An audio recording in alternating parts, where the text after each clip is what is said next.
আগের বারে আমি যে ধ্বজাটা 50 টাকা দিয়ে নিয়ে গেছি সেই ধ্বজাটা এইবারে বলছে 500 টাকা। 500 টাকা একটা ধ্বজার জন্য। यहाँ पर भगवान जी भोजन करते जहाँ प्रत्येक दिन 56 भोग होते। और यहाँ साइड में किचन है जहाँ 752 चूल्हा है।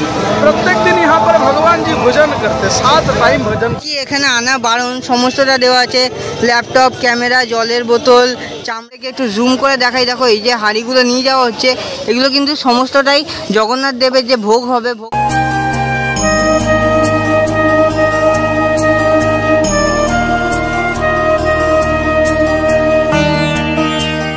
Welcome back to another video guys. নতুন দিন নতুনভাবে শুরু করছি। তো আজকে কিন্তু পুরীতে। তো পুরীতে এসেছি, পুরীর জগন্নাথ দেবকে দর্শন করব না এরকমটা কিন্তু হতে পারে না। তো জয় জগন্নাথ বলে গাইস আজকে ব্লগটা শুরু করছি। তো পিছনেই হচ্ছে জগন্নাথ মন্দির। তো জগন্নাথ মন্দিরের সম্পূর্ণ তথ্য নিয়ে থাকে কিন্তু এই ভিডিওর মধ্যে তোমাদেরকে বলে দেবো যে কি পরিবর্তন হয়েছে। পরিবর্তনে কিন্তু অনেক কিছু আছে, যেরকম মোবাইল ফোন অ্যালাউ ছিল না, ঘড়ি অ্যালাউ ছিল না। তো এখন কিন্তু হাফ প্যান্ট পরেও কিন্তু আর কোনো ভক্ত জগন্নাথ দেবকে দর্শন করতে পারবে না, মন্দিরের ভেতরে প্রবেশ করতে পারবেন না। তো চলো সম্পূর্ণটা দেখতে থাকো, আশা করছি এনজয় করবে। মন্দিরের বাইরের চত্বরটা কিছুটা এইরকম অপূর্ব সুন্দর লাগছে কিন্তু দেখতে। আর এই দেখো এই হচ্ছে কিন্তু জগন্নাথ টেম্পল। সো দেখতে পাচ্ছ এই হচ্ছে কিন্তু জগন্নাথ মন্দির বা প্রভু জগন্নাথের মন্দির, যেখানে প্রভু জগন্নাথ দেব, বলভদ্র দেব এবং সুভদ্রা মাতা তারা কিন্তু আছে। এই হচ্ছে কিন্তু মূল গর্ভগৃহ এটা। আর এই যে ধ্বজাটা দেখছো, এই ধ্বজা কিন্তু প্রতিদিন পাল্টানো হয়। তো আমি আমার বাড়ির জন্য একটা ধ্বজা নিয়ে যাব, তো দেখা যাক কতটা কি হয়। তো সম্পূর্ণ তথ্য কিন্তু তোমাদেরকে দেব। জগন্নাথ মন্দিরের চারিপাশটা কিন্তু সবুজায়নে মুড়ে দেওয়া হয়েছে। আর টোটালটা কিন্তু এখানে পাথর কেটে কাজ। এই যে জিনিসগুলো দেখছো এগুলো কিন্তু টোটালটাই পাথর কেটে, অরিজিনাল পাথর কেটে কাজ। আর এখানে কিন্তু যে সুরক্ষা কর্মীরা আছে তারা কিন্তু সব সময় এখানে পরিষ্কার পরিচ্ছন্ন রাখার চেষ্টা করছে। আর এছাড়া কিন্তু এখানে এই যে গাছে হাত দেওয়া বারণ, ময়লা ফেলা বারণ, তার সঙ্গে কিন্তু ধূমপানও বারণ। তো যাই হোক চলো এবার যাই, গিয়ে তোমাদেরকে দেখাবো ভালো করে। এই যে দেখছো এটা হচ্ছে এই পাশে ক্লক রুম। যারা উড়িষ্যার আর কি রেসিডেন্সিয়াল যারা, তারা কিন্তু এইখানে জিনিসপত্র রেখে এইটা দিয়ে মন্দিরে প্রবেশ করতে পারবে। আর যারা বাইরে থেকে আসছে তাদের কিন্তু উল্টো দিক দিয়ে প্রবেশ করতে হবে, মানে সিংহদুয়ার দিয়ে। আর এই যে যারা মন্দিরে যাবেন তারা কিন্তু এখানে সব লাইন করে জুতো চপ্পল যা আছে সব রেখে, চামড়ার বেল্ট রেখে তারা কিন্তু একে একে ভেতরে ঢুকে যাচ্ছে।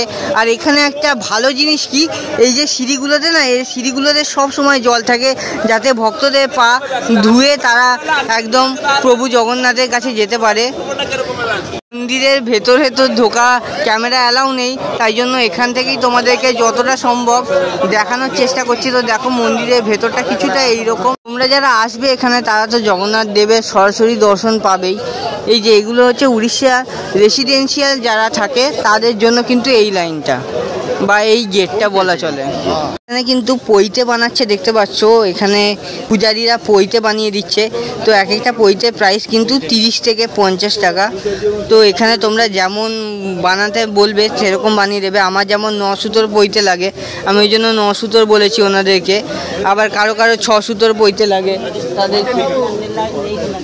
তারা কিন্তু 6 সুতোর পৈতেও নিয়ে থাকে। ঠিক আছে, তো এখানে এলে কিন্তু পৈতে তোমরা পেয়ে যাবে।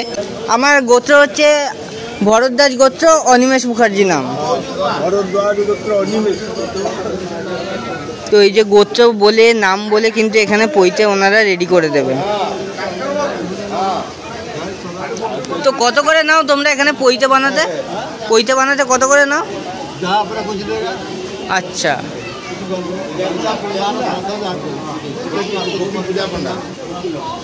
মন্দিরের ভেতরে জগন্নাথ দেবকে তোমাদের দর্শন দিতে পারছি না, তো এখান থেকেই কিন্তু তোমাদেরকে একদম জগন্নাথ দেবের সাক্ষাৎ জগন্নাথ দেবের দর্শন দিয়ে দিচ্ছি। তো দেখো মন্দিরের ভেতরে যে দেব তিনি কিন্তু এখানে দেব, সকলের নাথ কিন্তু তিনি হচ্ছেন জগন্নাথ। তো এই জগন্নাথ দেবের কিন্তু চোখের কোনো পলক নেই, যাতে এমন হয় যে কোনো ভক্ত এলো জগন্নাথ দেব তাকে দেখতে পেল না, তার জন্য কিন্তু জগন্নাথ দেবের চোখের কোনো পলক নেই। তো প্রথম দুয়ার তো তোমাদেরকে দেখালাম, এটা হচ্ছে বাইরে বেরোনোর জন্য, এটা হচ্ছে হর্ষ দুয়ার। তো এই যে মটকাগুলো বা হাঁড়িগুলো নিয়ে যাওয়া হচ্ছে দেখতে পাচ্ছ, এগুলো কিন্তু জগন্নাথ দেবের যে ভোগ প্রসাদ তার জন্য আনন্দবাজারে যাচ্ছে এখন। এই যে এখানে কাঠ নিয়ে যাওয়া হচ্ছে, ওই দেখো, যদি তোমাদেরকে একটু জুম করে দেখাই, দেখো এই যে হাঁড়িগুলো নিয়ে যাওয়া হচ্ছে, এগুলো কিন্তু সমস্তটাই জগন্নাথ দেবের যে ভোগ হবে, ভোগ প্রসাদ, তার জন্য কিন্তু নিয়ে যাওয়া হচ্ছে। এই যে দাদা আবার ঝুড়ি নিয়ে যাচ্ছে কিন্তু আনার জন্য। এখানে ঘিয়ের প্রদীপ পাওয়া যাচ্ছে, আর ঘিয়ের প্রদীপগুলো ঠিক এই জায়গায় জ্বালানো হচ্ছে। আর আমরা কিন্তু আছি এখন একদম হনুমানজির যে মূর্তি বজরংবলী, সেই মূর্তির সামনে। তো দেখতে পাচ্ছ নিচে অনেক নারকল বাঁধা, এগুলো নারকল মানত করে অনেকে। তো এই হচ্ছে কিন্তু বজরংবলীর মূর্তি, অপূর্ব সুন্দর কিন্তু মূর্তিটা। আনন্দবাজারের ভেতরে তো আমাদের প্রবেশ একদমই নিষিদ্ধ, মানে কোনো লোকেরই প্রবেশ নিষিদ্ধ। একমাত্র মন্দিরের পূজারী বা যারা রান্না বান্না করে এই আনন্দবাজারে, যারা রাঁধুনি আছে, তাদের একমাত্র আনন্দবাজারের ভেতরে অংশগ্রহণ করতে পারে তারা। আর কথিত আছে এই আনন্দবাজারের ভেতর থেকেই নাকি দুটো নদী বয়ে গেছে। আর এই যে দেখতে পাচ্ছ এখন রান্না চলছে, কিন্তু যেহেতু ভোগের টাইম 12টার সময়, তো তার জন্য কিন্তু রান্না বান্না এখন চলছে এখানে। প্রতিদিন কিন্তু এই আনন্দবাজারে 56 ভোগ তৈরি করা হয় ভগবান বিষ্ণু বা প্রভু জগন্নাথ দেবের জন্য। এই যে লাইনটা দেখছো, এইটা দিয়ে যেতে গেলে কিন্তু পয়সা লাগবে। আর এই যে এখানে কি কি এখানে আনা বারণ সমস্তটা দেওয়া আছে, ল্যাপটপ, ক্যামেরা, জলের বোতল, চামড়ার বেল্ট, সিগারেট, তারপরে লেদারের ব্যাগ, হেলমেট, মদ্য জাতীয় কোনো দ্রব্য, এদিকে ট্যাবলেট, ছাতা, টুপি, জুতো, কিছু কিন্তু এই জগন্নাথ মন্দিরের ভেতরে অ্যালাউ নেই। এই জগন্নাথ মন্দিরের ভেতরে কিন্তু একমাত্র হিন্দুদের ছাড়া আর কাউকে প্রবেশ করতে দেওয়া হয় না। মানে আমাদের ভারতবর্ষের এই একটা মন্দির যেটাতে কিন্তু মানে কোনো অন্য কাস্টের লোক বা রিলিজিয়ানরা প্রবেশ করতে পারে না এই মন্দিরের ভেতরের অংশে। একজন দাদাকে পেয়ে গেছি, এখানেই কর্মকর্তা। নমস্কার দাদা। नमस्कार, जय जगन्नाथ। জয় জগন্নাথ।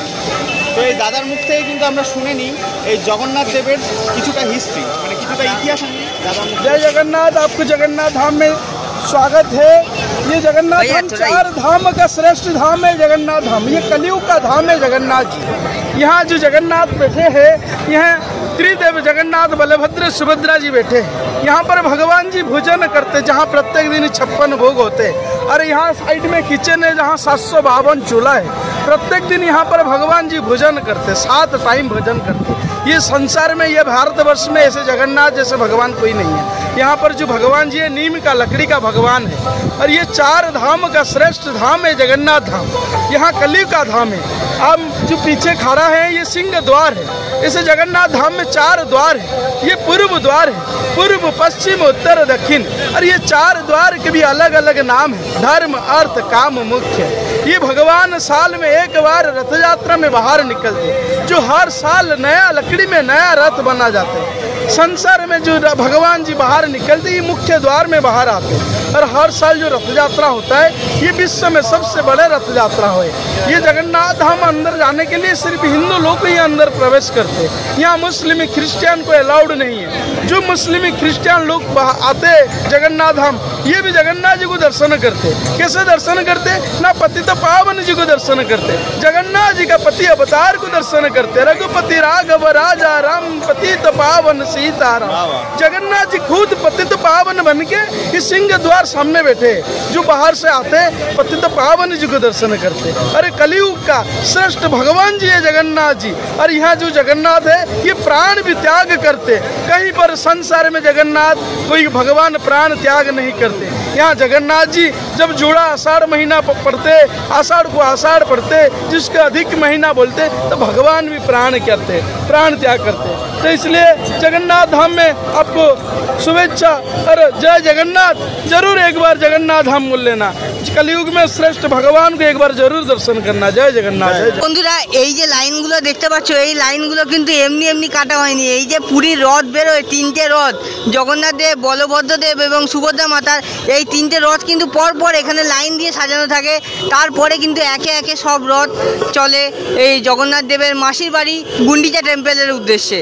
তো এই হচ্ছে জগন্নাথ মন্দিরের টোটাল ভিউটা। এটা হচ্ছে সিংহদুয়ার। তো সিংহদুয়ারে এসে কিন্তু এখানে জগন্নাথ মন্দিরের একজন একজন ভক্তের সাথে দেখা হয়ে গেছিলো, যিনি কিন্তু সমস্তটা বিস্তারিতভাবে আপনাদের সাথে তুলে ধরলেন। তো কেমন লাগলো অবশ্যই কমেন্ট করে জানাবেন। তো এবার আমরা ভেতরে যাব, ভেতরে গিয়ে দর্শন করব।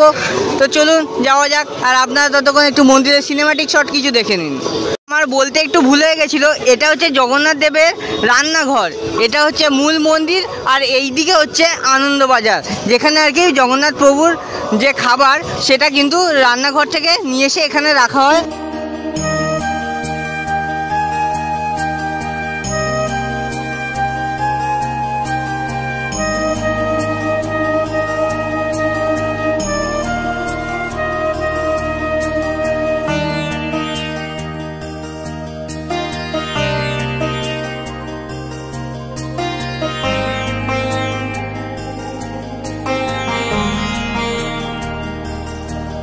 খুব ভালোভাবে কিন্তু জগন্নাথ দেবের দর্শন হয়ে গেছে, ইতিমধ্যে বেরিয়ে পড়েছি মন্দির থেকে। সিংহদুয়ার দিয়ে দর্শন করলাম আমরা, তো বেরিয়েছি। জগন্নাথ দেবের যে ধ্বজা মন্দিরে, সেই ধ্বজাও নিয়েছি বাড়ির জন্য। তার সঙ্গে নিয়েছি কিন্তু আনন্দবাজার থেকে জগন্নাথ দেবের ভোগ, মাত্র কিন্তু 100 টাকা পড়লো। সম্পূর্ণ কিন্তু ভোগ দেওয়া হয়েছে, মানে যে যে অন্নগুলো দেওয়া হয় বা যে যে সবজি দেওয়া হয় সম্পূর্ণ কিন্তু দিয়েছে ওনারা। তো কেমন লাগলো আজকের ব্লগটা অবশ্যই কমেন্ট করে জানিও। ইতিমধ্যে কিন্তু তোমাদেরকে বলে দিই দর্শনের টাইমটা, তোমরা যদি ভোর 4টের সময় আসো খুব ভালোভাবে দর্শন হবে, কিন্তু ভোর 4টে থেকে 6টা। তারপরে কিন্তু তোমরা যদি বিকেলে 3:30 4টের সময় আসো তখনও কিন্তু পুরো মন্দির ফাঁকা থাকে, ভালোভাবে তোমরা দর্শন করতে পারবে। মাঝের সময়টা কিন্তু প্রচণ্ড পরিমাণে ভিড় হয়। আশা করছি ব্লগটা এনজয় করছো। তো আজকের ব্লগটা এখানেই এন্ড করলাম। দেখা হবে নতুন একটা পর্বে, নতুন একটা ভিডিওর সাথে। ততক্ষণ ভালো থাকুন, সুস্থ থাকুন, আর দেখতে থাকুন বং উৎসব।